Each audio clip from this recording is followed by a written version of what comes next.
اس وقت ضرورت ہے کہ ہمارے نوجوان جو ادھر ادھر گھوم رہے ہیں، بھٹک رہے ہیں، ان کا رشتہ علماء کرام سے جوڑیے۔ اور ہم اپنے نوجوانوں سے بھی کہتے ہیں کہ یوٹیوب میں ہر چیز کو جو آپ دیکھتے ہیں، ہر شخص کی بات کو سنتے ہیں، اس کو بند کیجیے۔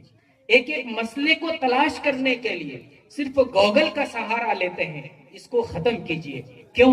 اب ایک گوگل میں ایک ویب سائٹ ہے الاسلام، ایک ویب سائٹ ہے الفضل، ایک ویب سائٹ ہے محدث نام کا۔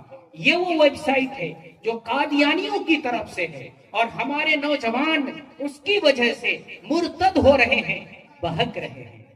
تو اس لیے جن چیزوں کو دیکھیے، ہم اپنے نوجوانوں سے کہتے ہیں علماء کرام کے قریب آئیے، مسجد کے امام صاحب کے پاس آئیے، مدرسے کے استاذ کے پاس آئیے، اور کہیے کہ حضرت ہم فلاں شخص کو سن رہے ہیں، آپ رہنمائی فرمائیے کہ ہم ان کی بات کو سنیں یا ان کی بات کو نہیں سنیں۔ ہمارے نوجوان اس پر عمل کریں گے انشاءاللہ، انشاءاللہ عمل کریں گے۔